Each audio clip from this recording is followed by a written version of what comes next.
죽음은 직선이 아니다라는 책을 에세이 형식으로 서울대 종양학과 김범선 교수라는 분이 썼습니다. 그는 16세 때 부친이 폐암으로 돌아가시는 일을 겪었고 또 20여 년간 암 환자를 치료하고 있습니다. 그는 그 책에서 뭐라고 이제 말하고 있는가 하면, 오늘 하루는 기적이다. 암에 걸린 것이 불행이 아니라 암에 걸리지 않고 살아있는 것이 기적이다. 우리가 당연하게 여겼던 모든 것들은 당연한 것이 아니다. 이렇게 했습니다. 이 암이 어떻게 이제 생기는가 하는 것을 설명해 주는데, 우리 몸에 30조 개의 세포가 끊임없이 복제하는데 그 과정에서 일부 세포의 DNA에 치명적인 돌연변이가 생겨서 암세포로 변화된다는 겁니다. 이 30조 개의 세포 중에서 하나의 세포에서 돌연변이가 생기면 그것이 암으로 발전하는 것이기 때문에 사람이 암에 걸릴 확률은 너무나도 높다는 겁니다. 그래서 이 암에 걸리는 것이 이제 불행이 아니라 아직 암에 걸리지 않은 것이 기적이라는 거예요. 작년 말 무한 비행기장 사고로 179명이 사망을 했고, 비행기 뒷날개에 있던 승무원 2사람만 이렇게 살았는데 기적이죠. 현재 암에 걸리지 않고 살아있는 것이 이런 기적이라는 겁니다. 그런데 이 사람들은 암이나 재난이나 죽음은 자기와 상관없다고 여기며 산다는 거예요. 그러다가 갑자기 중병에 걸리거나 재난이 닥치거나 이 죽음의 위기가 닥치면 절대 일어나면 안 되는 일이 일어난 것처럼 크게 당황하고 절망하고 두려워한다는 겁니다. 그런데 인생이 이제 이렇습니다. 우리가 인생이 이렇다는 것을 깨닫고 받아들일 때 인생을 더 의미 있게 참되게 살게 되고 영원한 것을 위해서 살게 됩니다. 우리 장년들의 부모님들은 나이가 많으시고 또 질병이 있으시고 곧 돌아가실 수 있는 분들도 계십니다. 이런 부모님을 모시고 사는 자녀들이 가장 많이 생각하는 것은 우리 부모님이 돌아가시면 천국에 가실 수 있을까 하는 생각입니다. 죽음이 가까워지거나 중병에 걸리거나 재난이 닥쳤을 때 본질적인 고민을 하게 됩니다. 우리가 요한복음을 통해서 거듭남과 영생에 대해서 살펴보고 있는데 우리와 상관없이 들릴 수 있습니다. 우리는 지금 생명을 가지고 살아가기 있기 때문에 영생이 필요 없게 느껴질 수 있는 거죠. 현재 우리의 어려움은 경제적인 것이고 진로 문제이고 학교 성적 문제이고 취업 문제라는 겁니다. 그런데 우리가 당연하게 여기는 건강이나 안정이나 소유를 얼마든지 잃어버릴 수 있고 또 위기를 맞을 수 있는 겁니다. 그래서 우리는 언제든지 사라질 수 있는 것을 바라보는 것이 아니라 참되고 영원한 것을 바라봐야 됩니다. 사람들이 보험을 드는 이유는 지금 당장은 괜찮더라도 언제 사고와 재난과 질병이 닥칠지 모르기 때문입니다. 그래서 우리에게 진정으로 필요한 것은 변하지 않는 진리와 또 영원하신 하나님과 그의 말씀입니다. 이 시간 살펴볼 요한복음 3장 16절은 성경 말씀 중에 가장 유명하고 신자들이 가장 좋아하는 말씀 중에 하나입니다. 성경 말씀을 암송을 잘 못하는 분들도 요한복음 3장 16절 말씀 정도는 암송을 할 정도입니다. 이 말씀은 성경 전체를 요약한 말씀이라고 할 수 있고 복음을 제일 잘 보여주는 말씀이라고 할 수 있습니다. 요한복음 3장 16절 말씀은 하나님이 죄인인 우리를 얼마나 많이 사랑하시고 그 사랑을 자기 독생자를 주심으로 나타내셨고 그 아들을 믿는 자는 누구든지 멸망하지 않고 영생을 얻는다는 겁니다. 그런데 이 말씀을 이제 역으로 한번 생각을 해보면, 하나님이 우리를 위해서 독생자를 죽게 하시는 이유는 우리가 죄와 허물로 인해서 영원한 멸망에 처할 수밖에 없다는 겁니다. 그리고 우리가 더 생각해 보려고 하는 것은, 하나님이 독생자 예수를 세상에 보내셨는데 예수님을 믿지 않는 자들은 어떻게 되는가? 그리고 그들이 예수님을 믿지 않는 이유가 무엇인가 하는 것도 같이 생각을 해 보겠습니다. 그리고 우리가 복음을 들었을 때 예수님을 믿거나 믿지 않는 것은 한 주 생각해 보거나 기도해 볼 일이 아니라 지금 바로 믿어야 하는 겁니다. 이 시간 예배를 드리면서 그 하나님이 죄인인 우리를 너무나 사랑하셔서 독생자를 주셨는지 미루지 마시고 예수 믿고 거듭나서 영생을 얻으시기 바랍니다. 먼저 요한복음 3장 16절 말씀을 살펴보겠습니다. 우리 16절을 같이 한번 읽겠습니다. 하나님이 세상을 이처럼 사랑하사 독생자를 주셨으니 이는 그를 믿는 자마다 멸망하지 않고 영생을 얻게 하려 하심이라.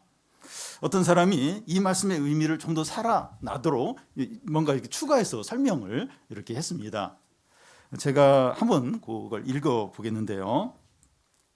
가장 위대하신 사랑을 하시는 하나님이 가장 큰 무리인 세상을 가장 크게 이처럼 사랑하사 자기의 가장 큰 선물인 독생자를 주셨으니 가장 위대하고 단순하게 그를 믿는 자마다 가장 위대한 차이인 멸망치 않고 영생을 얻게 하려 한다는 겁니다. 이렇게 좀 더 이렇게 추가해서 이렇게 말씀을 보니까 훨씬 더 말씀의 의미가 살아나는 것 같습니다. 16절 말씀은 신학적으로 너무 중요하기 때문에 이 말씀을 부분으로 나눠서 다시 한번 살펴보겠습니다. 먼저 이처럼 사랑하사 하는 것인데 이것은 그 사랑의 성격을 보여줍니다. 우리에 대한 하나님의 사랑은 무한하고 헤아릴 수 없고 영원하고 영광스럽다는 겁니다. 예수님은 예루살렘 마구간에서 아기로 태어나셨고 갈보리 언덕에서 십자가에서 우리 죄를 위해서 죽으셨습니다. 이것이 우리에 대한 하나님의 사랑의 성격이 어떤 건가 하는 것을 보여줍니다. 먹을 것을 주거나 돈을 주거나 어려움에서 이렇게 도와주는 정도가 아니라 자신을 지극히 낮추시고 자신의 목숨을 주시는 사랑입니다. 무한하고 헤아릴 수 없는 하나님의 사랑의 성격을 이제 보여주는 거죠. 16절을 다시 보면 하나님이 세상을 이처럼 사랑하셨다 하는데 하나님은 사랑의 창조자이십니다. 하나님은 사랑과 생명으로 충만하세요. 우리가 하나님을 사랑하는 것이 아니라 하나님이 우리를 사랑하시는 겁니다. 우리가 하나님 너무 사랑하고 하나님은 우리를 사랑 안 하는 것 그게 아니고 우리가 하나님을 사랑하는 것이 아니라 하나님이 우리를 사랑하시는 거죠. 우리에 대한 하나님의 사랑은 독생자를 보내서 십자가에 죽게 하시는 사랑입니다. 우리가 서로 사랑하고 원수까지도 사랑할 수 있는 이유는 우리가 하나님의 넘치고 위대한 사랑을 받았기 때문입니다. 하나님이 세상을 이처럼 사랑하셨다 이렇게 하는데 사랑의 대상이 세상이라는 겁니다. 어느 나라나 어느 지역 사람 정도가 아니라 세상입니다. 여기서 세상은 죄짓고 악하고 더럽고 추하고 탐욕스러운 모든 사람을 가리킵니다. 탕자 같은 자들이죠. 예수님은 의인을 부르러 온 것이 아니라 죄인을 부르러 오셨고 세리와 창녀들을 불쌍히 여기면서 사랑하셨습니다. 우리가 죄를 많이 지었고 악하고 방황하고 타락했더라도 하나님 우리를 사랑하십니다. 죄와 허물이 너무 많아서 하나님의 사랑에서 제외될 수 있는 사람 아무도 없습니다. 이 사람은 너무 죄가 커서 하나님이 더 이상 사랑할 수 없다. 그런 사람은 없습니다. 요나서에 보면 아수르의 느느웨, 그 아수르 느느웨 사람들은 국제적인 깡패예요. 깡패. 너무 악한 자들이에요. 근데 하나님은 요나를 보내서 그 아수르 사람들이 회개하도록 아수르 사람, 그 느느웨 사람까지 사랑을 하셨습니다. 죄가 너무 많아서 하나님 사랑에서 제껴놓는 그런 사람은 없다는 겁니다. 그리고 여기서 생각해 봐야 할 것은 하나님은 모든 죄인들을 사랑하시는데 우리는 선입관이나 편견이나 우리 기준에 따라서 사람을 제껴놓으면 안 된다는 겁니다. 우리 기준, 우리 선입관, 저 사람은 안 돼. 그러면서 이렇게 제외시키고 이러면 안 된다는 거예요. 저 사람은 안 돼. 받아들일 수 없어. 만약 그렇게 하면 우리가 하나님보다 더 의로운 게 되는 거죠. 그렇게 하나님이 모든 사람, 모든 죄인들을 다 사랑하시고 우리까지도 나까지 사랑하셨는데 우리도 다른 사람에 대해서 그렇게 해야 된다는 거죠. 다시 16절에 이 독생자를 주셨으니 하는데 이 사랑의 선물이 무엇인가 하는 것을 보여줍니다. 원문을 그대로 다시 보면 그의 아들 독생자를 그가 주셨다 이렇게 할 수 있는데, 이 창세기 22장에서 하나님께서 아브라함에게 이삭을 모리아산에 바치라 하는 말씀과 오버랩이 됩니다. 이삭은 아브라함이 25세 25년 만에 준 아들이고 100세에 낳은 아들입니다.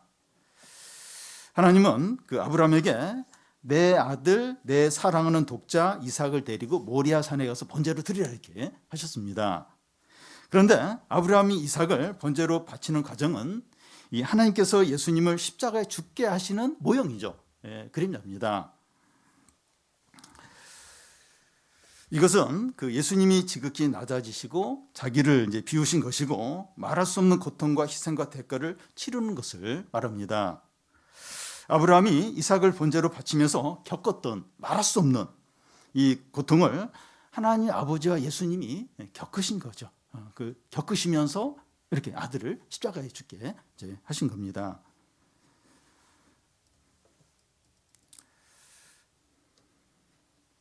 부모에게 이 자녀는 가장 소중한 존재입니다. 자녀가 이제 하나라면 더더욱 이제 그럴 겁니다. 자녀가 많이 아프거나 중병에 걸렸다면 부모는 자신이 자녀 대신에 병에 걸리고 자녀가 건강하기를 이제 바랍니다. 저도 아들이 이제 항암 치료 받을 때 제가 대신 받고 아들이 건강했으면 하는 생각을 자주 했습니다. 부모라면 자녀에 대해서 같은 생각을 이제 갖습니다. 자녀는 부모에게 가장 소중하고 모든 것이기 때문이죠.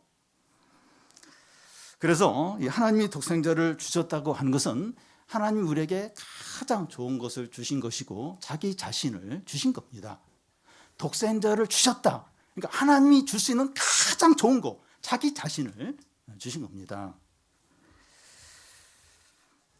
이 비싼 물건이나 많은 돈이나 노하우나 자기 자리를 물려주는 것도 어렵지만 자기 자신을 주는 건 너무나도 어려운 일입니다. 어느 부부가 서로 너무 불신하고 미워해서 자기 교회 목사님에게 이제 상담을 받으러 왔습니다. 남편은 아내를 향해서 내가 당신을 위해서 명품 옷을 많이 사주고 자동차도 외제차로 바꿔주고 해외여행 시켜주고 집안일을 많이 해주고 내가 줄 수 있는 모든 걸 다 줬다고 이렇게 말합니다. 그러자 아내가 남편 말이 다 맞다는 거예요. 그렇지만 당신은 당신 자신을 주지 않았다고 이렇게 말하는 겁니다. 그러므로 자기 자신을 주는 사랑보다 더 큰 사랑은 없습니다. 자기 자신을 주는 이것보다 더 큰 사랑은 없습니다. 그래서 하나님이 독생자를 주셨다. 이건 가장 큰 사랑을 나타낸 것이고 하나님 자신을 이제 주신 겁니다. 그런데 이 사랑이 너무 크면 잘 못 느껴요. 사랑이 너무 크면 그 사랑을 못 느낍니다. 우리는 경제적인 필요가 채워지거나 학교 성적이 올라가거나 취직이 되거나 진로 문제가 잘 풀릴 때 그걸 기도했는데 그렇게 됐을 때 하나님의 사랑을 느낍니다. 그런데 우리는 하나님이 독생자를 주셨다 할 때 잘 안 느껴요. 그게 뭐 사랑인가? 그게 잘 느껴지지 않고 그냥 막연하고 그럴 수 있습니다. 그런데 그래도 이 하나님이 이제 독생자를 주신 이유는 우리의 상황이 너무나 심각하고 절망적이기 때문입니다. 우리는 원하는 거 뭐 현금이나 뭐 이렇게 진로가 잘 풀려 이런 걸 원해요. 근데 이런 건 이렇게 별로 소식이 없는데 독생자를 주신 그렇게 하신 이유는 우리 상황이 너무나 절박하고 너무나 심각하기 때문이라는 겁니다. 예를 들어서 배가 침몰해서 바다에 빠진 사람에게 현금이 필요한 것이 아니라 구조해 주는 게 필요하죠. 쇼크가 와서 숨을 못 쉬는 사람에게 취업이 필요한 것이 아니라 심폐소생술로 이 사람 빨리 이렇게 호흡할 수 있는 그게 이제 필요한 것과 같습니다. 우리가 죄와 허물로 인하여 멸망받을 수밖에 없기 때문에 우리의 죄를 위해서 십자가에 대신 독생자가 주는 것이 필요한 거죠. 돈이나 뭐 그 다음에 필요한 것이 지금 그 죄로 인해서 멸망할 수밖에 없는 죄인들에게 필요한 건 독생자가 그 죄를 위해서 대신 죽는 게 가장 필요한 거죠. 그리고 하나님이 독생자를 주셨다면 우리의 필요한 것들 독생자와 함께 다 주신다는 겁니다. 그러니까 독생자만 주시고 여러 가지 필요한 거 있는데 그건 어떻게 되는가? 로마서 8장 32절에 보면 하나님이 독생자를 아끼지 않고 주셨는데 독생자와 함께 모든 것을 주신다는 거죠. 다시 16절에서 이는 그를 믿는 자마다 멸망치 않고 영생을 얻게 하려 한다고 하는데 이건 사랑의 목적을 보여줍니다. 여기서 멸망한다고 하는 것은 죽어서 완전히 사라지는 것을 말하는 것이 아니라 하나님의 무서운 진노와 심판을 영원히 받는 것을 말합니다. 그러니까 이렇게 죽고 싹 사라지듯 이러면 어떠면서 편해요. 막 죄 마음껏 짓고 그냥 죽고 싹 사라지고 그게 아니라는 거예요. 영원한 고통과 저주를 받으며 영원히 그 고통을 받게 된다는 겁니다. 부자와 나사로 이야기를 보면 부자는 이제 지옥에 들어가서 말할 수 없는 고통을 당하는데 나사로는 천국에서 아브라함의 품에 안겨 있습니다. 부자가 천국에 있는 아브라함에게 어떤 부탁을 하는가 하면 물 한 방울만 손가락으로 찍어서 내 혀를 시원하게 해달라고 하는 겁니다. 지옥이 어떤 곳인가 하면 불타는 너무나 고통스러운 곳에 있는데 물 한 방울도 맛볼 수 없는 그런 지독히 너무나도 고통스러운 그런 곳이 지옥이라는 겁니다. 그런데 죄를 짓는 모든 사람이 지옥에서 영원한 고통을 겪게 됩니다. 그러나 하나님이 이런 죄인들을 너무 사랑하셔서 독생자를 십자가에 죽게 하신 겁니다. 하나님께서 왜 이렇게 하셨습니까? 사람들이 독생자 예수를 믿어서 멸망하지 않고 영생을 얻도록 하기 위해서죠. 그런데 사람들이 예수님을 믿음으로 멸망하지 않고 구원을 얻는 것이 너무나도 단순해요. 얼마나 단순한지 모릅니다. 여러분, 복음은 단순해요. 너무나 단순합니다. 본질을 다루기 때문에 단순한 겁니다. 이게 복잡하고 어려워 그게 아니라 단순해요. 단순해요. 왜냐하면 본질, 인간이 어떤 존재이고 그리고 죄인들은 어떻게 되는지 그걸 바로 다루기 때문에 복음은 단순합니다. 믿기만 하면 돼요. 믿기만 하면 됩니다. 무엇을 많이 하거나 어려운 일을 많이 하거나 선행을 많이 쌓아야 되는 것이 아닙니다. 여러분, 세상에서는 이 좋은 곳에 들어가려면 준비를 많이 해야 돼요. 그리고 열심히 노력을 많이 해야 됩니다. 의대가 최고로 인기가 많은데 의대에 들어가려면 공부를 엄청나게 해야 되고 초등학교 아니 유치원부터 준비를 해야 된다 그래. 그래서 지난번 추석 60분에 잠시 보니까 뭐 난리 7세 고시 3세부터 막 영어 교육을 시키고 그러니까 그 세상에서 좋은 곳에 가려면 엄청나게 애를 써야 돼요. 엄청나게 많은 노력을 해야 됩니다. 그런데 천국에 들어가는 것은 예수님을 믿으면 돼요. 예수님을 믿으면 됩니다. 물론 예수님을 믿은 후에는 섬겨야 돼요. 봉사하고 세상의 빛과 소금으로 살아야 됩니다. 그런데 영생을 얻기 위해서는 예수님이 행하신 것만 믿으면 돼요. 여러분, 진리는 단순해요. 진리는 아주 단순합니다. 그리고 직접적이에요. 단순합니다. 우리는 그동안 이 죄를 많이 지었고 착한 일을 거의 하지 않았고 성경도 잘 모르더라도 예수님이 나의 죄를 위해서 십자가에 죽은 것을 믿으면 모든 죄가 용서가 되고 영생을 얻게 됩니다. 우리가 예수를 믿으면 지금 여기서 하나님의 생명을 소유하는 거예요. 거듭나고 새 사람이 돼서 새로운 인생을 사는 겁니다. 우리 안에 하나님의 생명과 능력과 지혜와 기쁨과 사랑이 가득한 가운데 살아가게 됩니다. 한마디로 말하면 하나님의 생명으로 놀랍고 복되고 영광스러운 삶을 사는 겁니다. 여러분, 복음은 단순하고 직접적입니다.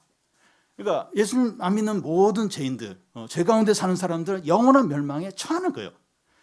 그런데 그 우리의 죄를 위해서 십자가에 죽으신 예수님을 믿으면 죄 용서를 받고 영생을 얻게 되고 새로운 인생을 살게 된다는 겁니다. 복음은 너무나 단순해요. 분명합니다. 직접적이에요. 믿으면 바로 이 복음대로 말씀대로 되는 겁니다. 그러면 이 하나님의 독생자를 보내신 목적이 무엇이냐 하는 겁니다. 여러분, 하나님께서 우리를 구원하실 의무가 있거나 또 구원하시는 것이 당연한 것이 아닙니다. 하나님이 어떤 분이시고 우리가 어떤 자인지 진정으로 알면 당연한 것이 절대로 아니라는 것을 알게 됩니다. 한 예를 들면 서울에 본사를 둔 제약회사가 있는데 지방 지점의 이 직원들이 이 장부를 조작해서 자금 횡령을 했다는 제보가 이 본사에 들어왔다고 합시다. 그래서 이 회장은 부회장인 자기 아들을 지방 지점에 보내서 모든 것을 철저히 조사하도록 했습니다. 회장 아들이 지방 지점에 오면 횡령과 관련된 직원들은 다 해고될 각오를 해야 되죠. 이와 같이 하나님께서 그의 아들을 죄와 불의 가운데 사는 사람들에게 보냈습니다. 그러면 사람들은 자기 죄와 허물에 따라서 이제 처벌을 받게 돼요. 이건 옳고 정당합니다. 그런데 하나님의 아들이 처벌하러 오신 것이 아니라 구원하러 오신 거예요. 17절을 같이 한번 읽겠습니다. 하나님이 그 아들을 세상에 보내신 것은 세상을 심판하려 하심이 아니요 그로 말미암아 세상이 구원을 받게 하려 하심이라. 예수님이 죄인을 부르러 오셨고 또 섬기고 자신을 속죄제물로 주기 위해서 오셨습니다. 그런데 소수 사람만 믿고 다수 사람은 믿지 않는 거예요. 거부를 하는 겁니다. 18절에 보면 그를 믿는 자는 심판을 받지 아니하는 것이요 믿지 아니하는 자는 하나님의 독생자 이름을 믿지 아니함으로 벌써 심판을 받은 것이니라. 벌써 심판을 받은 것이라고 말씀합니다. 무슨 말인가 하면 지금 여기서 복음을 듣지만 믿지 않는 자는 심판이 이미 선언이 된다는 겁니다. 이 마지막 날까지 가봐야 하는 것이 아니라는 거예요. 내가 이렇게 심판받을까 아니면 이렇게 천국에 갈까? 아마 죽으면 그때 어떻게 되는가 봐야. 그게 아니라 지금 여기서 그게 결정이 된다는 겁니다. 하나님의 아들을 믿는 것이 유일하게 구원받는 길인데 그것을 거부하기 때문에 아무런 소망이 없다는 겁니다. 예를 들겠는데요. 최근에 어선들이 침몰하는 경우가 이제 자주 발생하는데 이 바다에 빠진 사람이 유일하게 살 수 있는 길은 구조선이 와서 이 구명 밧줄을 던질 때 그걸 받는 거예요. 그걸 딱 붙잡는 겁니다. 그 잡을까 말까 좀 생각해보고 안 잡으면 살 길이 없는 거죠. 이 급류에 휩쓸려가는 사람을 옆에서 이제 밧줄을 던져서 이렇게 거기서 나오도록 하는데 그 밧줄을 안 잡으면 이 사람 소망이 없는 겁니다. 화재가 난 그 빌딩에 갇힌 사람에게 이 소방 사다리가 옆에 가서 이쪽으로 오라고 이제 하는데 그 사다리에 건너오지 않으면 이 사람은 이렇게 소망이 없는 것과 같습니다. 여러분 복음을 들었을 때 한 주 동안 생각해 보거나 그것을 가지고 기도하는 것이 아니라 바로 믿는 겁니다. 미국의 유명한 부흥사 무디가 가장 후회한 일을 이야기한 적이 있습니다. 시카고에서 어느 큰 교회에서 주일날 많은 사람들에게 설교를 하면서 한 주 동안의 골고다 언덕에서 우리 죄를 위해서 죽으신 십자가를 묵상하고 다음 주에 예수님 믿기로 결단하시라고 그렇게 하면서 설교를 마쳤습니다. 근데 주중에 시카고 시내에 큰 화재가 일어나서 1000여 명이 이제 죽었는데 그 전 주일날 예배 드렸던 교인들 다수가 그 화재로 사망한 겁니다. 무디는 지난 주일날 예수 믿도록 그때 권하지 않고 왜 이렇게 생각해 보라고 미뤘나 그걸 너무나도 후회를 이제 하는 겁니다. 우리가 복음을 듣고 생각만 하고 있다면 지옥에 가는 것을 생각하는 것이 됩니다. 사랑하는 여러분, 하나님이 죄인인 우리를 너무 사랑하셔서 독생자인 예수를 십자가에 죽게 했습니다. 우리가 이 예수를 믿으면 우리의 모든 죄가 용서가 되고 영생을 얻게 됩니다. 복음을 들으면 예수님을 믿든지 믿지 않든지 둘 중에 하나입니다. 좀 더 생각할 시간이 필요합니까? 그래도 며칠 좀 더 생각할 시간이 필요하십니까? 죄송한 말씀이지만 이 예배를 드린 분 중에서 오늘 밤이나 며칠 후에 돌아가실 분이 있을 수도 있습니다. 로존스 목사님은 설교를 마치면서 종종 이런 말을 했다고 합니다. 하나님이 허락하시면 다음 주에 그 다음 본문을 살펴보겠습니다 했던 거예요. 한 주 사이에 자기가 죽을 수도 있고 어떤 일이 일어나서 강단에 서지 못할 수 있다는 거죠. 제가 다음 주일날 이 강단에서 설교할 거다 이런 보장이 없습니다. 우리 모두는 하나님이 허락하시면 하루를 사는 거예요. 아침에 숨이 쉬어지면 하루를 사는 안개와 같은, 하나님이 허락하시면 공부도 하고 직장생활도 이 일도 저 일도 할 수 있는 그런 연약한, 미래를 알 수 없는 존재가 우리들입니다. 우리가 지금 이 시간 하나님을 이제 믿지 않고 미룬다면 남은 생애 가운데 다시 복음을 듣고 구원을 받을 수 있는 기회가 온다는 보장이 없습니다. 이 시간이 우리가 예수님을 믿고 구원받을 수 있는 마지막 기회일 수도 있습니다. 하나님의 독생자를 믿지 않는 자는 벌써 심판을 받은 것이라고 말씀합니다. 죄인인 우리를 너무 사랑하셔서 독생자를 죽게 하신 하나님을 지금 믿어서 영생을 얻으시기 바랍니다. 마지막으로 사람들이 예수님을 믿지 않는 이유입니다. 누군가를 전도하려고 해본 사람은 전도가 얼마나 어렵고 힘든가 하는 것을 이제 알게 됩니다.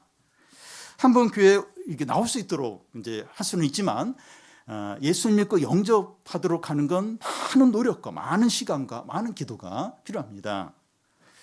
그러면서 왜 사람들을 예수님을 믿지 않는 걸까? 기독교에 무슨 문제가 있는 건 아닌가? 이런 고민까지 들 수 있어요. 그런데 오늘 말씀은 왜 사람들이 예수님을 믿지 않는가 하는 이유를 보여줍니다. 19절, 20절을 한 절씩 교대 읽겠습니다. 그 정죄는 이것이니 곧 빛이 세상에 왔으되 사람들이 자기 행위가 악함으로 빛보다 어둠을 더 사랑한 것이니라.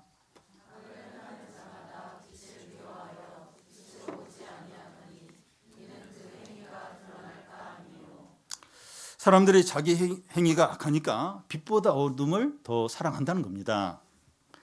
이것이 어떤 건지 예를 들겠는데요. 지금 화가 반고흐 작품이 그 예술의 전당 그 미술관에서 전시되고 있는데 20만 명이 넘을 정도로 많은 사람들이 이렇게 관람할 정도로 인기가 많습니다. 그런데 어떤 미대생이 반고흐의 작품을 감상한 후에 이것도 명화야, 나도 그 정도는 그리지, 이렇게 이제 말을 이제 했다면 반고흐의 그림이 평가절하되는 것이 아니라 그 미대생의 어떤 수준이 얼마나 천박한가 하는 걸 드러낼 이제 뿐이라는 거죠. 그와 같이 예수님 당시에 재상과 서기관들이 예수님을 확 비난을 이제 했는데 그렇게 행한 자체가 그들이 하나님을 믿지 않고 죄 가운데 있다는 것을 증거한다는 겁니다. 사람들이 예수님을 거부하고 기독교를 조롱하는 것은 그들이 어둠에 속해 있고 죄 가운데 있다 하는 것을 증거할 뿐이라는 겁니다. 많은 사람들이 예수님을 믿지 않는다고 해서 진리가 이렇게 거짓이 되는 것이 아니라 그들이 죄 가운데 있다는 것을 증거한다는 거죠. 증거할 뿐이라는 겁니다. 그리고 사람들이 그 예수님께 나오지 않는 이유는 자기의 악한 행위가 드러날까 두려워하기 때문이라는 거예요. 사람들은 자기 스스로를 이제 스스로 어둠을 선택하고 죄를 좋아하고 하나님을 떠납니다. 하나님이 그들을 거부해서가 아니라 그들 스스로 하나님을 떠나는 거예요. 하나님을 버리는 쪽으로 선택을 이제 하는 겁니다. 그래서 사람들이 구원받지 못하는 것은 자기의 책임입니다. 하나님 버렸기 때문에 그게 아니라 자기가 스스로 그렇게 선택을 이제 하는 겁니다. 우리도 한 주를 이제 죄 가운데서 육신 가운데 살다가 주일이 오면 예배 드리는 게 어색해요. 그리고 교인들과 어떻게 삶을 나누는 게 부담이 될 수 있습니다. 우리는 하나님이 싫을 때 이제 다른 사람이나 어떤 어려움이나 또 상황에 대해서 불평을 할 수 있습니다. 그런데 우리는 그 영적인 상태에 대해서 솔직히 이제 돌아보는 것이 필요합니다. 이 외적인 것들에서 원인을 찾는 것이 아니라 우리 마음에서 원인을 이제 찾아야 됩니다. 자꾸 이렇게 외부의 어떤 외적인 것에 원인을 찾고 막 불평하고 거기에 막 책임을 다 돌리고, 근데 우리는 정직할 필요가 있습니다. 내 마음이 어떤지 돌아봐야 됩니다. 내가 빛보다 어둠을 더 좋아하지 않는가? 내가 하나님을 싫어하고 하나님을 내 삶에서 밀어내려고 하고 있지 않는가? 이걸 정직하게 이제 돌아봐야 됩니다. 지금 내가 믿음이 좋지 않고 신앙생활을 잘 하지 않는 이유는 이것저것 하면서 이야기를 하는데, 이 정직하게 말하면 하나님을 싫어하고 거부하기 때문일 수 있다는 겁니다. 우리는 이 부분에서 좀 정직할 필요가 있습니다. 말씀이 선포되는 것은 빛이 비추는 건데, 우리의 마음을 열고 전심으로 반응하고 새롭게 되시기 바랍니다. 그런데 이 어둠보다 빛을 좋아하는 사람들이 있습니다.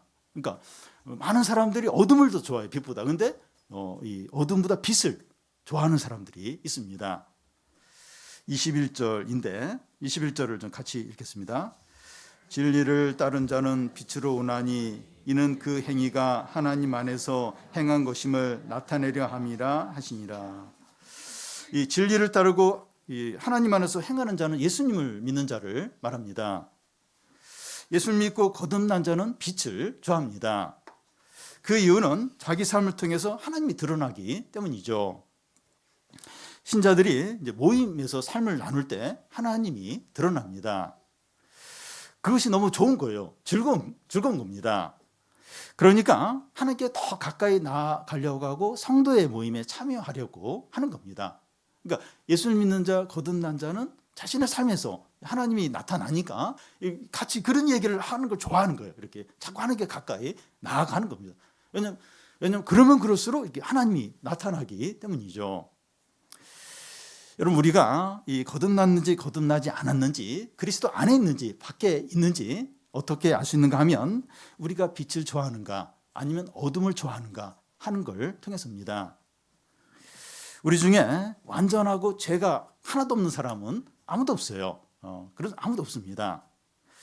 우리가 하나님의 말씀을 듣고 성도의 교제를 할 때 죄와 허물이 드러나서 힘들고 부담이 될 수 있습니다. 그러니까 믿음이 좋은 사람도 이렇게 말씀을 들으면, 또 함께 성도와 교제하면 자신의 허물 죄들이 나오게 됩니다. 그래도 빛 가운데 나아가서 우리의 죄와 허물이 용서받고 새로워지는 것을 기뻐하느냐, 아니면 그것을 싫어하고 마음을 닫고 숨기려고만 하느냐 하는 겁니다. 그러니까 아무리 믿음이 좋고 거듭난 사람도 이게 죄가 자꾸 나와요. 하나님께 나오면 죄가 자꾸 드러납니다. 성도들과 교제할 때 허물이 자꾸 드러나요. 근데 그래도 그걸 인정하는 거예요. 그러면서 이렇게 변화되고 새롭게 되는 걸 기뻐하느냐, 아니면 그걸 싫어하는 거예요. 그렇게 싫어하고 자꾸 숨기려 하고 마음을 닫고 그렇게 하느냐 하는 겁니다. 이 후자는 어둠을 좋아하는 게 되는 거죠. 하나님이 세상을 이처럼 사랑하사 독생자를 주셨으니 이는 그를 믿는 자마다 멸망치 않고 영생을 주려 하심이라고 하고, 그를 믿지 않는 자는 벌써 심판을 받은 것이라고 말씀합니다. 현대인들은 이 천국과 지옥이 있다는 말을 싫어하고 인정도 하지 않습니다. 딱 질색을 해요. 그러니까 예수를 믿지 않으면 다 멸망에 처한다, 이런 말 너무 싫어합니다. 예수를 믿어야 영생, 너무 싫어요. 인정도 하지 않습니다. 그런데 사람들이 싫어하고 인정을 하지 않더라도 죄를 지은 모든 사람은 지옥에 가서 영원한 고통을 당하고, 우리 죄를 위해서 십자가에서 죽은 예수님을 믿는 자는 영생을 얻게 됩니다. 사람들이 인정하고 인정하니까 상관이 없어요. 이건 하나님이 정하신 것이고, 모든 사람은 결국 죽게 되고 또 그 지옥 아니면 천국으로 나뉘게 됩니다. 사람이 이걸 인정하고 인정하시 그 상관이 없어요. 모든 사람은 죽어요. 그리고 천국과 지옥으로 가게 됩니다. 근데 그 아들, 우리 죄를 위해서 죽으신 그 아들을 믿으면 용서가 되고 영생을 얻게 되는 겁니다.